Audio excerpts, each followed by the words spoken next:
Are you tired of the daily grind of your 9-to-5 job and looking for a way to diversify your income without dealing with tenants and toilets? Have you looked at your RRSP or even your pension and not sure you're on pace for a healthy retirement? Well, if that's the case, welcome to the channel. In today's video, I'm going to explain why becoming a passive real estate investor might be the best decision you've ever made. In this video, I'm going to explain the differences between an active and a passive real estate investor and how the roles work together on a rental property investment. Now, both have their pros and their cons, and it's important to understand the differences before jumping into any sort of investment. Now, before we jump in, make sure you take a second and like the video and subscribe to the channel so you don't miss any of the stuff we have coming out. Now, passive real estate investing refers to investing in real estate without taking on the responsibilities of being an active landlord. Now, this can include investing in syndications or real estate investment trusts, otherwise known as REITs. But for the purposes of this video, I'm going to focus on passive investing in the form of joint venture partnerships. When it comes to joint venture partnerships, it's important to understand the different roles and responsibilities of both the active and passive joint venture partners. And to illustrate this point a little bit better, I like to think about it like a football team. The active partner is like the quarterback. They're the leader and they're the decision maker of the team. They are responsible for finding the property, conducting the analysis, and negotiating the deal. They also take an active role as a head coach by managing the actual investment property. They find tenants and handle any and all maintenance and repairs. On the other hand, the passive partner is like the strong offensive line. They support and help the team succeed. They provide all the capital needed for the purchase, closing costs, and usually cover any upfront renovations needed on the property.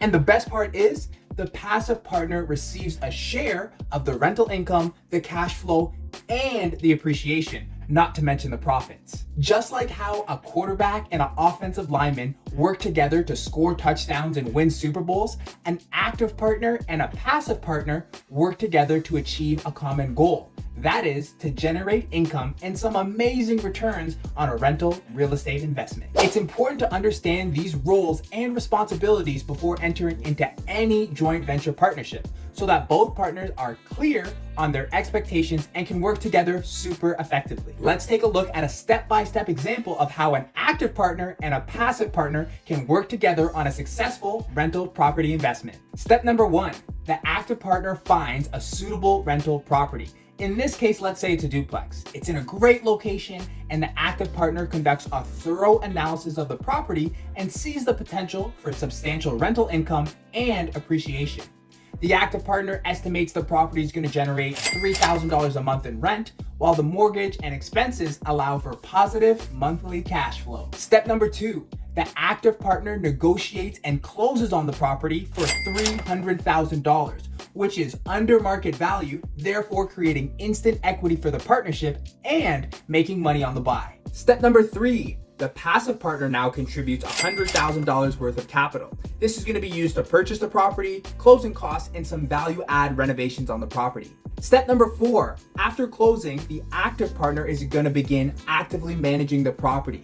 They're going to find contractors, oversee renovations, pay vendors, find tenants, collect rent, handle maintenance and repairs, and anything else that comes up with the property.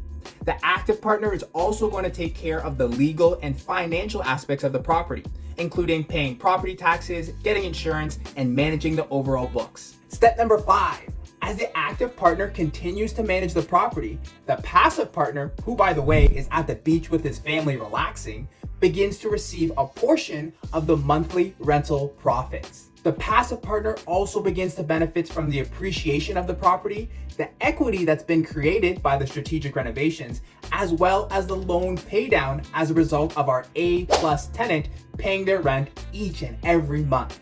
Step number 6, after several months or even several years, the active partner and the passive partner are going to begin to share in the profits. This is either done from a sale or a refinance of the property.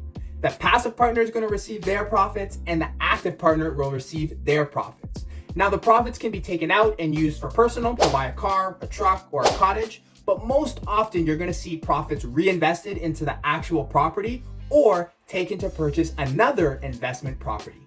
As you can see, the active partner takes the responsibility of finding, analyzing, and managing the property, while the passive partner provides the capital required to purchase the property. But both partners get to share in the profits. This allows the passive partner to earn a crazy return on their investment without the time or without the effort required to actively manage the property. Joint venture partners can be a great way to invest in real estate. I myself have been using this strategy, and I will continue to do so as I build my real estate portfolio with some amazing joint venture partners. It's Isaiah Henry here with First Position Real Estate, and I wanted to say thank you so much for watching. But before you go, take a second and like this video, and don't forget to subscribe to the channel. Oh, and if you're looking to become a passive partner in real estate, but you're not sure about where to get the funds to do so, why don't you check out my other video about investing in real estate with a HELOC? I'll put the link up here or in the description below. This will give you a ton of information about where to get those funds and how to use them successfully. Thanks again for watching, everyone, and I'll see you all in the next video. Go Giants!